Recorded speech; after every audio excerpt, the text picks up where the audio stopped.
think tank. Tanks don't think.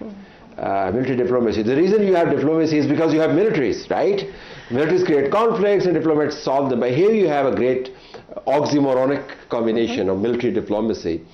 So tell us, what did we get out of it and why Pakistan? So I'd love to build on something that Tanya said about the military. I think a lot of credit needs to go to Field Marshal Asim Munir, okay? Because out of all the people, Trump trusts this individual. He trusts this man. After this visit that he had in Washington, D.C. last year, they formed a very close special bond. And we hear how Trump louds these people of, I'm very close to them, or they're my good friend.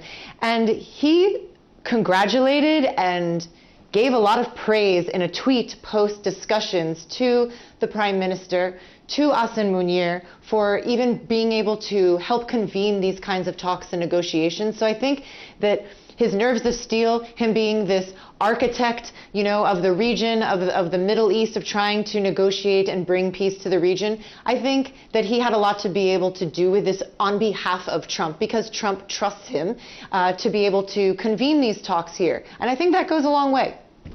I think this part of the program is going to go viral, and I don't have to tell you why. But let me still build on this argument. I'm just reporting what. No, I appreciate that. No, we heard that. And that's a solid assessment. That is not to belittle the importance of what you said. But there's another take on it as well, and I was sort of going to the reverse round, starting from you. Trump, we also know, is transactional. Yes. He's a deal maker. He himself introduces himself as a deal maker. He must have some utility in his mind for Pakistan. So is it Pakistan's ties with China? Because Pakistan moves in all directions. It's connected with Iran, China, Saudi, Kuwait, Qatar. No, not so much UAE, but Turkey. So is it because Pakistan is so centrally located that US probably sees a lot of utility, apart from the great liking that they have for each other? In my assessment, Pakistan is placed geographically in a very sometimes I would say precarious location, right? Tell us about that. Yes, I don't have to tell you, right? But for others who are watching from around the world, because I know you have millions and millions of viewers that are watching this right now, that has a lot to do with this, and it should. And I'm very impressed, because you don't really see a lot of countries being able to play diplomatically, play well with so many others. I guess that's how I can phrase it. And they've been able to achieve that. For a long time, let's be honest, they weren't. And now they have emerged as this global player, as this convener, as this diplomatic friend to a lot of different nations. And as Caitlin said earlier, they've remained neutral. That's not easy to do, Talat.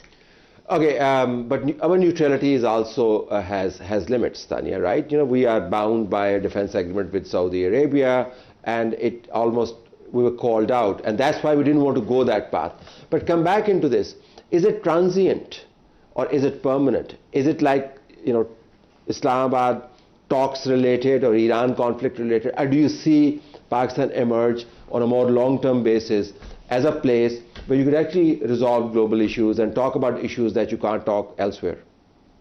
Well, I think that's up to Pakistan to build on what it has achieved. I mean, there's momentum right now, and I think everyone in Pakistan seems, at every level, is excited that, oh my God, here we are, we're on the map. They're finally seeing us the way we really are, and we're rebranding ourselves from what we were once known for, and now we're, so there's a lot of that happening, but there's a lot of trouble in the neighborhood. Yeah. And I don't want to get into every single one of them, but it's challenging, because you got to put your own house in order, and that's underway, and perhaps everything's kind of coming together right now.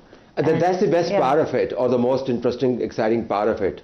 Pakistan is trying to resolve these global issues, at the same time fighting practically a war on two fronts. And the world doesn't really realize how difficult it is, because you can't take your eye off from the northwestern border. You certainly can't take an eye off from the eastern border, and you've got only two eyes. And then you have to get two eyes on Islamabad talks. Your experience here, of course, we Pakistanis get excited, and we have discovered now that the world is finally seeing the other side of Pakistan as well. But tell us, you think is it going to be the new Switzerland of Southwest Asia? I think to the point earlier, it's up to Pakistan. It is up to Pakistan, but I will say that the experience of coming here is transformative. You really get a new image of Pakistan when you actually come here. Pakistan has what image did you have of us? Well, let's have a contrast. You can probably imagine having grown up as a child during 9/11. Pakistan has a PR problem, and being able to come here, I think when we were talking about earlier, what are some of the things that Pakistan got out of this? Name recognition and a new connotation with who Pakistan is. That's a huge win for the country, and that's worth it alone. That's worth it alone. Quickly, working it backwards, I don't want you to forecast the future. Nobody has any crystal ball that can explain the president's, predilections. And we're not God like Trump, Yeah, exactly. So are you more hopeful? Because we were scrolling through a lot of news that is floating around, coming from the Chinese. Our own journalist reported, Kamran Yusuf, who's actually quite well connected. And I want to get him on the show, but he's busy elsewhere.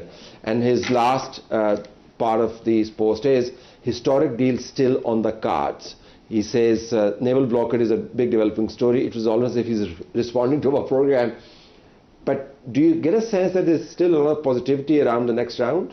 Absolutely. The fact that conversations are still happening is brilliant, because it should be. That's again how diplomacy works, right, ladies? This doesn't happen in a vacuum. It doesn't happen overnight, and it can take a while. And for anyone to think otherwise, they are naive and they are being short-sighted. And I would go so far as to say they're not an expert in this, and they should leave it up to the people who are experts and rely on trusted, reliable news outlets and reporters that are reporting incredibly well on this, and focus on those facts there. But the fact that we still have a temporary ceasefire, the fact that the tennis ball is going back and forth, I think is another achievement. And I have to always hope for peace. Always I'm going to be an eternal optimist. I have to be. Tanya, quickly winding it up and then getting a word from you. You guys should then stick around, perhaps, extend your visas. You never know. Talks may be happening. You don't want to be on your way out when the talks are happening here. Do you want us back, guys? Well, I was hoping for this, so I do have a multiple entry visa. So I will be back for the second round. Yeah. I think the right word here is, the right term is cautiously optimistic. I think the fact that they actually came here to talk shows that there is a willingness on both sides.